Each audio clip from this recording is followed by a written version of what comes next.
자, 어제 채널A 정치부 기자가 단독으로 연희동에 갔습니다. 전두환 전 대통령을 만났습니다. 신년 인사회 자료를 취재했는데요. 모르고 덤비면 다 망한다고 말했습니다. 전두환 대통령이 한 얘기인데 누구를 겨냥한 것이냐면요. 바로 박근혜 대통령입니다. 경제를 강조했는데요. 이렇게 말하는군요. 연희동 장면으로 안내하겠습니다. 이번 대통령은 경제를 잘 아는 사람이 나오게 해줬으면 좋겠어. 경제 쥐뿔도 모르는 사람들이 나와가지고 말이야 이래저래 다 까먹고 그러면 안 되니까. 경제 좀 아는 놈은 안 까먹겠지만 그래. 나는 경제 잘 모르는데 사공이 같은 사람이 잘 받쳐줘가지고 까먹을 리도 못 까먹게 해서 내가 안 까먹은 거야. 근데 그런 보장한 말도 잘 안 듣고 또 잘 모르는 사람이 지목돼요. 뭐 설치하면 두 손으로 흔들어 보면 다 망해. 자, 구자용 찾아게 주시면 이제 저 장면 보면요. 뭐 전두환 전 대통령의 특유한 말하는 스타일이 그대로 드러나는 거군요. 네. 일단 박근혜 대통령 탄핵 사태가 전두환 전 대통령의 입을 열게 했다 이렇게 볼 수 있을 것 같습니다. 네. 기억하시겠지만 전두환 전 대통령은 박근혜 대통령 취임 이후에 네. 일가 친척의 전 재산이 다 털려서 네. 이제 추징금을 좀 환수당하지 않았습니까? 네. 그래서 상당히 어떻게 보면 박 대통령에 대해서는 좀 좋지 않은 감정을 가지고 있었을 텐데 이 박 대통령이 탄핵된 이후에 경제를 잘 모르는 대통령 아니냐 이렇게 좀 비판을 하고 있는 게 아닌가 싶습니다. 네. 근데 전두환 전 대통령이요 축구 잘한다는 얘기는 들어봤는데 네. 경제 잘한다는 얘기는 오늘 처음 듣습니다. 네. 그러니까 이제 박근혜 대통령과 전두환 전 대통령의 차이는 뭐냐면 전두환 전 대통령 때 경제가 좋아진 건 사실이에요. 그런데 네. 참모를 잘 썼죠. 그러니까 네. 이른바 경제 참모, 경제 브레인을 전두환 전 대통령이 참 괜찮게 썼다. 지금 저기서는요, 401 당시에 이제 재무부 장관 얘기를 하는데, 네. 사실상 50의 경제 대통령은 따로 있었어요. 전두환 당시 전 대통령이 말이에요. 경제는 임자가 대통령이야 했던, 김재익 경제수석을 말하는 그렇죠. 거죠. 아웅산에서 북한 공작원 그 테러에 순직을 한 그 김재익 수석이었는데 네. 이 김재익 수석이 정말 전권을 쥐고 말이에요. 네. 우리나라 그 박정희 시대 때부터 말이에요. 이게 저 고도 성장이 시작된 1980년에 처음으로 마이너스 6% 성장이 이루어지면서 한국 경제가 굉장히 위기에 빠집니다. 근데 그때 이제 김재익 수석이 말이죠. 물가를 안정시키고 그다음에 환율, 금리 이런 거를 과감하게 자유화시킴으로써 굉장히 그 단군일의 최대 호황이라고 얘기되는 그 3조 호황이 있었습니다. 올림픽 전에. 그거를 이제 만들어낸 건데, 그러니까 전두환 전 대통령의 그 참모 덕은 당시 그냥 톡톡히, 네. 그렇게 얘기할 수가 있겠죠. 근데 이제 보좌관 말 듣지도 않는다. 이게 바로 이제 대통령이 참모의 기능을 박근혜 대통령이 잘 받지 못한 그 점을 좀 지적하는 것 같은데, 나는 좋은 사람 골랐고, 참모들이 하는 말 잘 들었고, 그래서 내가 그만큼 경제를 이룰 수 있었다. 뭐 이런 얘기를 하고 싶은 것 같네요.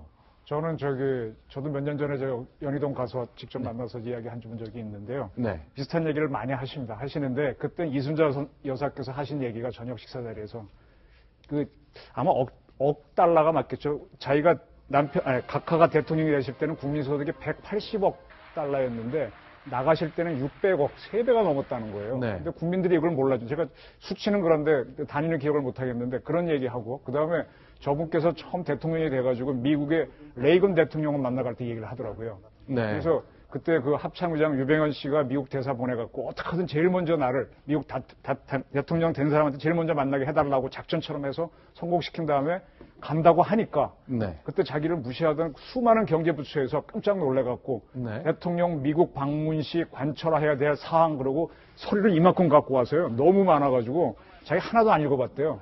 안 읽었다고요? 너무 많아 읽을 수도 없고 내용도 모르겠고. 근데 네. 머릿속에 간단하게 내가 한 100억 달러 빌려오면 네. 박정희 시절에 경제 얘기 끝나지. 그래서 자기가 만나갖고 레이건 만나고 그다음에 그 옆에 국무장관 그다음에 뭐 베이커 국방장관 쭉 만나면서 하면서 그 얘기가 지금 미국이 돈을 대고 우리가 전방에서 공산주의를 막고 있는데 그 혜택은 일본이 보고 있다. 근데 일본은 무역이 너무 흑자니까 일본이 우리한테 돈을 지원해주면 우리가 미국 무기 살고 우리 경제 살리고 미국 경제 살리겠다라고 하니까 일본에서 돈을 줬다는 거거든요. 그걸 가만히 보면 저 사람이 우리는 전두환 나오면 마구 공격을 하는데 네. 굉장히 좀 전략적이고 네. 바람 쓸 줄 알고 큰 게임을 잘하는 것 같아요. 그런데 이 말을 들어보면 정말 문제의 소지가 많이 있습니다. 물론 이제 박근혜 대통령이 지금 궁지에 몰린 건 사실입니다. 그러나 우리 이제 최초의 여성 대통령을 배출했는데 전두환 전 대통령의 여성관은 이런 겁니까? 소개하겠습니다. 우리나라는 진짜 여자들이 머리 좋습니다. 여자 대통령이 나오니까 또 이 신통치 않네. 여자 혼자 대통령이 되면 결혼도 안 해보고 애도 안 역시 그 영향이 있거든. 인생 문제라든지 이런 거 안 그래? 부부간이 살면서 싸움해가면 좋은 게 많이 나오는 법인데 혼자서 뭐 지가 어떡하겠어.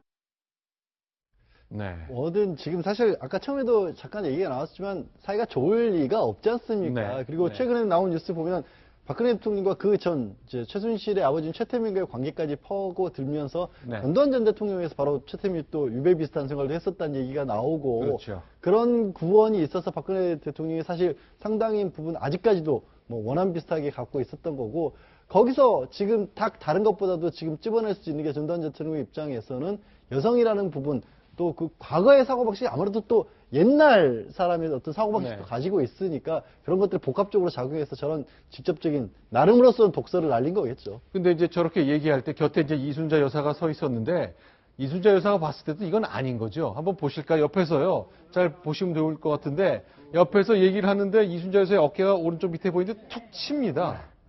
아니, 저 두 분 관계는요. 네. 우리 흔히 저 이순자 여사가 더 세다 그러죠. 네. 제가 아는 한은 100% 반대입니다. 오히려 전 대통령이 자기 마음대로 하고 이순자 여사가 가끔 이렇게 말리지만 그대로 가는 부부가 저쪽 집이고요. 그리고 여성 지도자 중에서 유명한 메르켈이라든지 대처 같은 분들은 다 미스터가 있었습니다. 그래서 그거를 아마 얘기하는 건데 그렇게 틀린 말은 아니다라는 말을 저는 드리고 싶습니다. 네. 일단 전두환 전 대통령의 여성과는 5공화국 시절에 아직도 좀 머물러 있다 이렇게 볼 수 있을 것 같고요. 네. 또 본인 입으로 경제를 잘했다라고 지금 얘기를 하고 있지만 국민들이 인정을 해주지 않는 부분이 있습니다. 네. 왜냐하면 정당하게 권력을 쟁취하지 않았기 때문에 네. 권력을 군사 쿠데타로 찬탈했고 네. 또 광주에서 수천 명을 희생했기 때문에 수백 명. 수백 명을 희생하고 권력을 찬탈했기 때문에 네. 물론 재임 중에 경제가 성장한 것은 사실이지만 네. 그럼에도 불구하고 다수 국민이 존경하지 않고 있다. 이런 점은 역사의 오점으로 남아있다는 것을 스스로 좀 자각을 하고 살아생전에 집권을 위해서 희생당했던 분들에게 사과를 하면 어떨까 하는 생각이 듭니다. 자, 그런데요. 이제 사실 몇 달 전에 저희 그 동아일보의 이제 신동아 잡지 기자들이 전이동에 가서 전두환 전 대통령을 취재했거든요. 그때는 이제 전 박근혜 대통령은 살아있는 권력이었습니다. 그 당시에 전두환 대통령은 과연 박근혜 대통령을 어떻게 묘사하고 어떻게 평가했을까요? 불과 몇 달 전으로 돌아가 보면 좀 상황이 다릅니다. 소개합니다. 난 지금 정치에 대해서 관심이 없어. 대통령 그 통치권에 관한 문제니까 함부로 뭐 이래라 저래라 건방지게 얘기하는 거. 선배 대통령이라고 해서 내 통치하고 이 사람 통치하고 근본적으로 다르거든. 가급적이면 많은 분야의 사람들을 불러서 만나주시면 좋겠다. 사실 그 전두환 대통령은요, 네. 박정희 장학생이라고 얘기할 수가 있죠. 네. 그러니까 박정희 대통령이 5.16 군사 쿠데타를 일으켰을 때, 그때 육사생도들이 네. 5.16 지지 시위를 하는데, 거기에 앞장선 사람이 전두환 전 대통령입니다. 그렇죠. 그 다음에 이제 박정희 청와대 시절에 거기 이제 청와대 근무도 하고요. 네. 수도경비사령부죠. 네. 그런데 이게 이렇습니다. 박근혜 대통령의 야인 생활 18년, 네. 그 청와대에서 나와서 말이에요. 네. 어떻게 보면 수달인 인생 경험을 할 때, 네.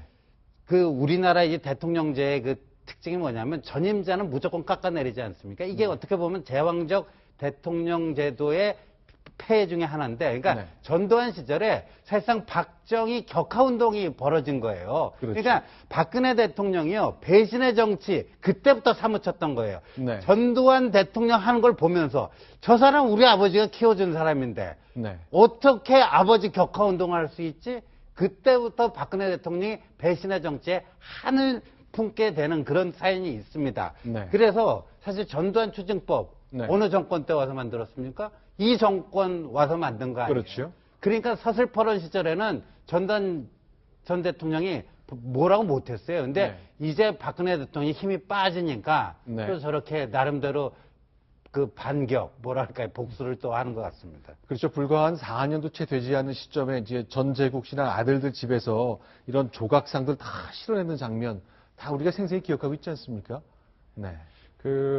저 두 분 사이는 저 아까 잠깐 얘기하실 때 수도방위 사령관이 아니고 그때 경호실 차장보로 있었죠. 전두환, 네. 소장, 준장 때 있었죠. 그런 관계인데 오빠라고도 했다고 하고. 네. 근데 두 사람 관계를 이렇게 볼 수도 있습니다. 아마 박근혜 씨가 대통령이 되리라고는 그 당시에 생각한 사람은 아무도 없었을 거예요. 네. 근데 그때 박정희 금고에서 나오는 돈을 권숙정 비서관을 통해서 갖다 줬고, 네. 그 다음에 경남기업에서 만든 성북동 집을 한 채를 그냥 갖게 해줬잖아요. 상당히 네. 배려를 했고, 그 다음에 최태민하고도 뛰어났는데 둘이 또 만난다 그래서 그걸 에이 하고 봐주고 상당히 배려를 했고, 다만 최태민은 좀 많이 좀 못 살게 굴었는데 네. 그때 제대로 했으면 이런 사태가 안 났을 텐데 하는 생각도 있을 거고요. 그래서 네. 아마 저는 전두환 씨 입장에서는 박 대통령에 대한 배려를 했는데 결론적으로 지금 정치도 실패하고 경제도 지금 별로 안 좋고 그다음에 저렇게 쭉 그렇게 하는 걸 보니까 아마 저런 얘기를 하지 않았겠나 이렇게 봐야지. 물론 뭐 감정도 있겠지만 저는 어느 정도 객관성이 있는 발언이다 이런 의견을 좀 드리고 싶습니다. 자, 아주 기억나 새록새록 날 법한 예전의 오래된 흑백 사진 지금 여러분께 보여드리고 있습니다. 결국 권력이란 이런 건가? 결국 불과 몇 달 전 탄핵 국면 없었을 때는 건방지게 내가 전임자로서 통치하는 방식이 다른데 말하지 않겠다 했지만 이제는 경제를 쥐뿔도 모르는 대통령이라는 표현까지 쓰는 것 상황까지 왔습니다.